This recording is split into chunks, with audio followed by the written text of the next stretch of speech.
Kaixo eta ongi etorri jakindunera. Gaur fisika selektibitateko eremu magnetiko ariketa garatuko dugu.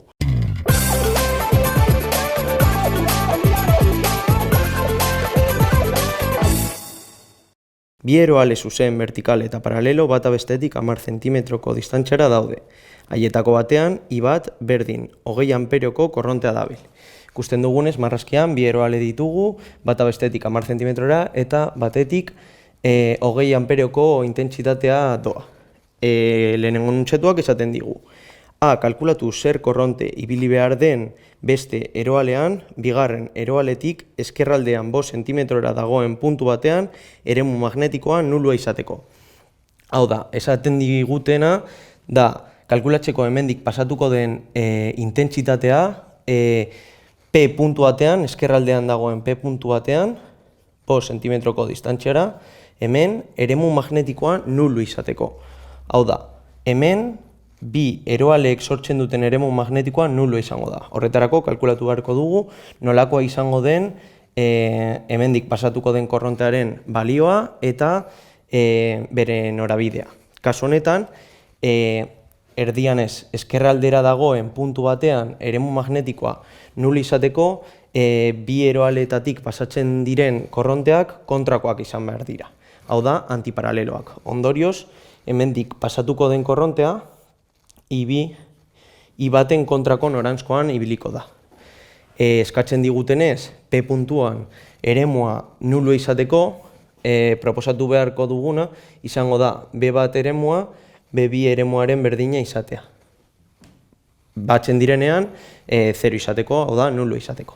Horretarako, ematen dizkiguten datuekin, bakanduko ditugu gure ekuazioetan. Kasu honetan, lehenengo eroaleak eragiten duen eremu magnetikoaren noranzkoa jakiteko, eskumaren erregela erabiliz kalkulatu ezakegu. Kasu honetan, gorantz doanez, gure eremua aterako da gure paperetik perpendikularki. Baina beste kasuan, hau da, I2-ren kasuan, berantz doanez, gure erregela berdina erabiliz, gure eremu magnetikoa alde honetan, barrunan sartuko da perpendikularki. Orduan, horrela direziko dugu. Hau da, bata bestea gehitzen badira, anulatuko dira eta 0 izango dira eskatzen duten moduan. Orduan, intentsitatearen balioa kalkulatzeko egingo duguna da datuak zuzenean sartuko ditugu, kasu honetan. Sartuko dugu lehenengo eroalearen eremu magnetikoa denez, hemen adieraziko dugun datua izango da lehenengo eroalearen intentsitatea. Eta hemen distantzia bebai izango da lehenengo eroaletik P puntura dagoen distantzia. Kasu honetan izango da 10 zentimetro hauek gehi beste 5 zentimetro hauek.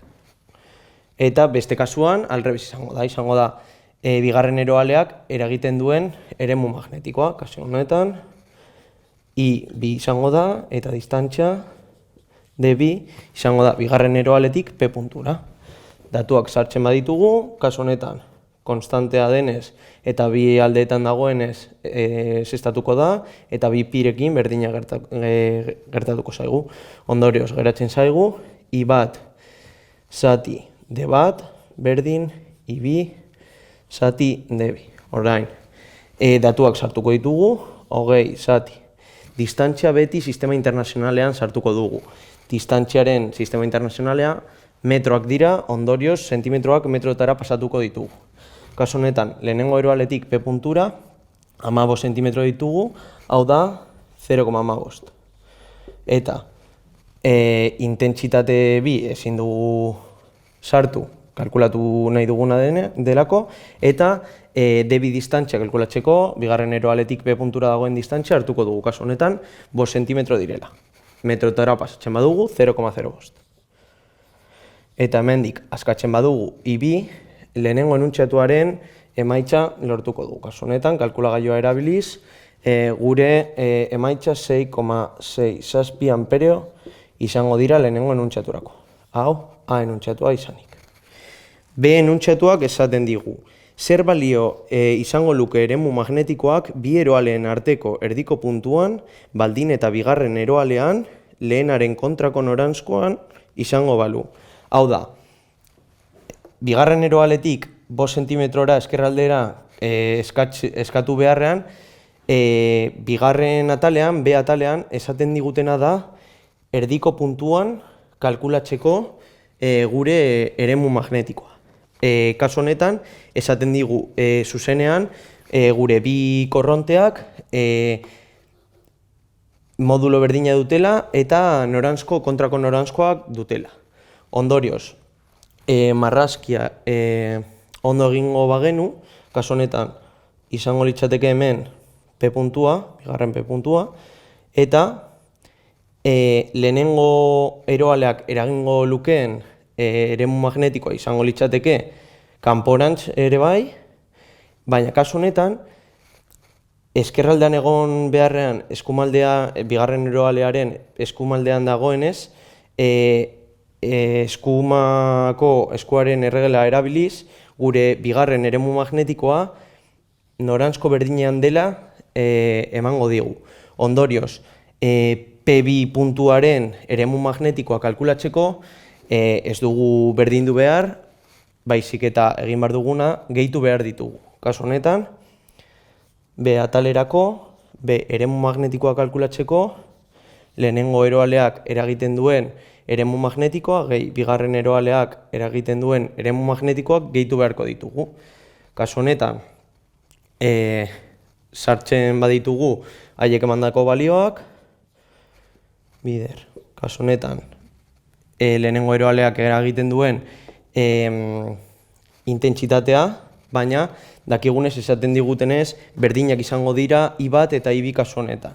Ondorioz, hemen I bat, zati, bi pi, bider, D distantzia kasu honetan izango da 10 zentimetroren erdian dagoenez, 5 zentimetro. D bat, eta gehituko diogu berdina, bider. Baina kasu honetan, esan dugunez, intentsitatea berdina dela, sartu dezakegu hemen I bat, be bai. Zergatik, I bat eta I bi berdinak direnez, bakarrik erabiliko dugu I bat batu ahal izateko. Eta distantzia be bai, kasu honetan, berdina denez, berdina gertatuko zaigu distantziarekin. Hemen sartu aldugula, D bat distantzia. Ondorioz, biak berdinak direnez, nola geratuko zaigu? Geratuko zaigu, bi aldiz berdina. Ondorioz, sartzen badugu datu guztia kalkulagailuan, lortuko dugu gure eremu magnetikoa 1,6 bider 10 ber minus lau Tesla izango direla. Kasu honetan, I batetik 20 amperio sartuz eta D bat distantziatik 0,05 metro sartuz. Gogoratu beti sistema internazionalean sartu behar ditugu distantziak. Eta hau izango litzateke B ataleko emaitza.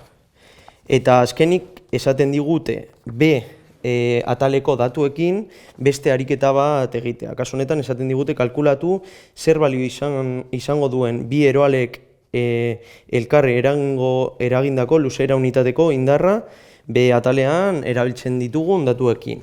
Ondorioz, kalkulatuko duguna izango da, esan dugu B atalean lehenengo eroaleak eta bigarren eroaleak modulo berdina dutela, hau da, 20 amperio. Orduan, bata besteari eragingo dion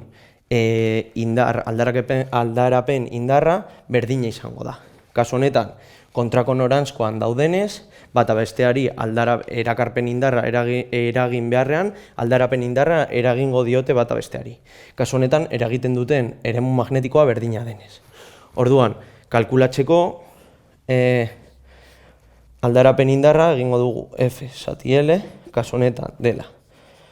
Konstante magnetikoa hutsean, bider, lehenengo eroaleak erabiltzen duen intentsitatea, bider, bigarren eroaleak erabiltzen duen intentsitatea, zati, bi, pi, bider, distantzia. Baina kasu honetan distantzia zer izango da? Kalkulatu nahi dugunez, eroale batetik besteari eragiten dion indarra, hemen sartuko dugun distantziaren balioa izango da eroale batetik besterako distantzia. Kasu honetan, 10 zentimetro. Hemen zuzenean gure datuak sartzen baditugu, utzeko konstantea hemen daukagu, lehenengo intentsitatea 20, bigarrena esan dugu berdina dela 20, 2pi eta distantzia esan dugu, 10 zentimetro direla, baina kasu honetan sistema internazionala erabiliko dugunez, 0,1 metro izango da. Eta honen emaitza emango digu, 8×10⁻⁴ Newton metro direla. Hau da, bata besteari 8×10⁻⁴ Newton metroko indarra eragingo dio, bata besteari eta besteak lehenengoari.